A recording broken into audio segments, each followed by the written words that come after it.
दिल कफ़ारा की नेक्स्ट आने वाले एपिसोड में आप लोगों को दिखाया जाएगा कि आखिरकार जो नानी आती है और आकर बात करती है सितारा के साथ, उसे समझाने की कोशिश करती है और कहती है कि देखो सितारा, जो कुछ भी होना था वो तो हो चुका है। मैं इस बात को समझती हूँ कि ऐसा नहीं होना चाहिए था, ये गलत हो चुका है, लेकिन प्लीज़ अपने मामलात को एडजस्ट करने की कोशिश करें, अपने आप को ठीक करें और आप सलार के साथ कोशिश करें कि ठीक रहें। जब ये बातें सितारा सुनती तो साफ अल्फाज में नानी को इनकार कर देती और कहती कि आपको पता है कि अगर मैं अपने आप को एडजस्ट करने की कोशिश करती हूँ, वहाँ पर ठीक करती हूँ, तो मेरे बारे में क्या सोचा जाता है, मेरे बारे में क्या बातें की जाती हैं। आप ये बातें ना ही पूछें तो अच्छा होगा। नानी कहती है कि खुलकर बात तो करो मेरे साथ, मुझे बताओ तो सही, मुझे भी आखिरकार पता चले कि क्या मामला चल रहे हैं।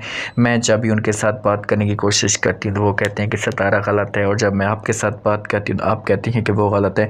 मुझे समझ नहीं आती कि मैं करूँ तो करूँ क्या। सितारा कहती है कि बस आप कुछ भी ना करें, जो चीज़ें हो रही हैं बस होने दो, मुझे किसी किस्म का कोई भी फ़र्क नहीं है, मैं इन चीज़ों को बर्दाश्त करती आ रही हूँ, बाद में भी बर्दाश्त करूँगी। नानी इनकार करती और कहती कि नहीं बेटा, तुम्हारी ये ज़िंदगी है, तुम्हारा हक़ है, तुम अपनी ज़िंदगी को सुकून के साथ गुजारो। बस मैं आपको खुश देखना चाहती हूँ, किसी भी तरीके से आप किसी भी तरीके से अपने आप को ठीक रखें। मैं चाहती हूँ कि आपको किसी किस्म की कोई परेशानी ना हो। सारा कहती कि परेशानी, मेरी ज़िंदगी में परेशानी लिखी हुई है तो परेशानी कैसे नहीं आएंगी। लेकिन आगे से नानी इनकार कर देती और कहती कि पहले परेशानियाँ थी, अब परेशानियाँ मैं नहीं चाहती कि आपकी ज़िंदगी में आए। बस इसी वजह से मैंने डिसाइड किया है, मैं कोशिश करूँगी कि आपको खुश रखूँ और सलार को भी मैं समझाने की कोशिश करूँ। लेकिन सितारा इनकार कर रही थी और कहती कि आप कोई भी सलार के साथ बात नहीं करेंगी, उसके साथ इस मौजू पे डिस्कस नहीं करेंगी। दूसरी दफ़ा आप ये भी देखेंगे कि सितारा जब घर आती है, सलार इसके सामने खड़ा होता है। सितारा को कहते कि सितारा, मैं हर लिहाज से तुम्हारी सपोर्ट करने के लिए तैयार हूँ, हर वक्त तुम्हारे साथ खड़ा रहता हूँ, लेकिन आखिरकार तुम्हें हो क्या गया, तुम इतनी क्यों चेंज होती जा रही हो।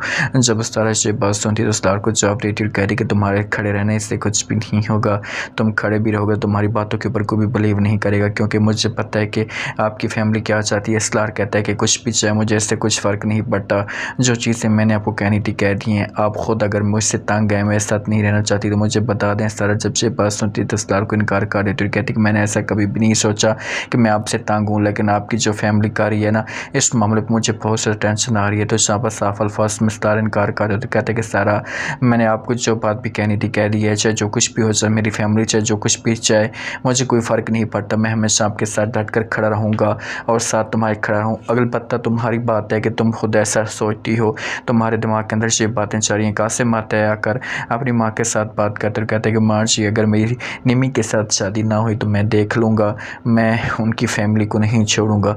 आगे से माँ समझाने की कोशिश करती और कहती कि देखो बेटा, वो सब कुछ ठीक है, लेकिन तुम थोड़ा सा वेट तो करो। कासिम जब से बात सुनते तो इनकार करो, कहते कि वेट करते करते मैं थक चुका हूँ, मज़ीद मुझसे वेट नहीं होता। हाँ, रहेगी बात निमी की, तो अगर आप लोग निमी से पूछना चाहते हैं तो जाकर बात करें, मुझे किसी किस्म का कोई बितरास नहीं है। तो ये बात कासिम से जब करते तो माँ कहती कि अच्छा ठीक है, मैं कर लूँगी बात, लेकिन तुम अपने आप के ऊपर कंट्रोल करो और ऐसा गलत डिसीजन मत लेना जैसे तुम्हें सारी ज़िंदगी पछताओ। बस थोड़ा सा सब्र के साथ काम करोगे तो हर चीज़ ऐसा ऐसा ठीक हो जाएगी। अब देखते हैं कि नेक्स्ट एपिसोड में क्या होता है, क्या नया तूफ़ान खड़ा होता है। आप लोग इस बारे में क्या कहते हैं, अपना फीडबैक लास्ट में